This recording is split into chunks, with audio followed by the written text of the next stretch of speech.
Hey, good people. Coach James giving you a holler real quick. We got extra time on our hands, so I figure I'd get some of these thoughts out of my head and share them with y'all. This video originally was going to be entitled Fit or Fat, but the reason I titled it Fit or Fat or something like that is because when I got to thinking about it, it's really a bigger issue. It's more about mindset, right? So it was going to be a whole thing about the next 2 weeks, 6 weeks, 8 weeks, however long this stuff lasts. Like, are you going to be fit or fat when you come out of that, right? What are you doing today? What decisions are you making? It's to where when this thing is all over, you're either going to be exactly how you are now, you're going to be worse off because a lot of y'all snacking a whole lot more than usual, got a lot more time in our hands, or are you making decisions that are going to allow you to be a much better, fitter, healthier person than you are today? So I want to put that out there first. That's valid. I really want you to think about that. What are you doing right now that's going to lead to who you're going to be a few weeks from now? You know, making active decisions and deciding who you want to be. But when I really thought about it, about the mindset that even goes into that, right? Do you have a mindset that says, I'm determined to be a better version of myself, like day by day, forget a few weeks, literally day by day.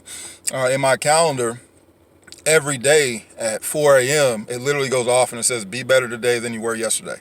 That's my personal reminder to myself in all areas. Right now, it doesn't mean it's always going to get done. It doesn't mean I'm always 100 times better in every area of my life every day. But it's a constant reminder to keep pushing for something greater, be something greater than what I am right now. Now, right now, it's 10:30 in the morning. I'm taking lunch, right? Now, I'm not taking lunch because I'm just sitting around bored. We got nothing to do and I feel like eating. I'm taking lunch because I got up at 3:45. I've been cranking since 4. And when I say cranking. And now it's 10:30. If I was on a regular job, I'd probably be, overdue for lunch by now, right? So it just kind of tripped me out this morning. Like, it's 10:30 in the morning, man. Like, I'm hungry again. It is about lunchtime to get something to eat and we can get back to it. I had breakfast at 5 something, whatever that was. So got up at 4, some client calls, texts, emails, checking in. I had the 5 o'clock live stream workout that ended at 6. From there, had some other people to check in with.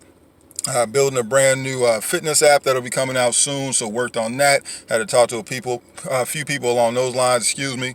I had to get myself together and dressed after working out. Had to check on the family. Got back to work. Built this, built that. We're gonna start. So we're moving. We're cranking, right? And so in my mind, I've determined I got this extra time. I got all this free time. Got so many areas I could be 1,000 times better in by the time we're done with all this. And then what will my life look like based on that, right? So again, what are you doing right now? It does not necessarily has to be business. Maybe you want to focus more on spending time with the kids. Maybe you want to focus more on rekindling that relationship with your spouse, boyfriend, girlfriend, significant other, mom, dad, whoever it is. Things that you haven't really had time to focus on, maybe because you've been spending so much time at work. So personally, business-wise, developmental-wise, just what are we doing right now where we're going to come out of this better? Because a lot of times when we look at our lives, we're not necessarily satisfied, we're not necessarily happy with where we are, but then we get opportunities like this to do something about it, and now it's on us, right? If you come out the exact same person as you are today, or you were when this all started, that's on you. That ain't on nobody else. We have no excuses right now. Half of y'all ain't even got to go to work. If you are working, you're working from home on a laptop or the computer like I am. We're just looking at people doing this. That's what we call in work right now, all right? So all that extra time you got, build that relationship back up with your family. Spend that time with your kids. Get your business going. Start that business you've been talking about for the last 5 years. Shoot, we're in an online society now. You have no excuse, right? There's no one else holding us back. So do the things we need to do today, y'all, so we can be better when we come out on the side of this, and the whole world will be better for it, all right? Anyway, that's my little 10:30 in the morning lunchtime rant. Just want to check in with y'all. Feel free to comment below. Hit me with stuff, man. We got all this extra time. Let's use this time to engage, talk back and forth, help each other improve, and go from there. Let me know what you're working on and what you're going to do better. All right, good people. Peace.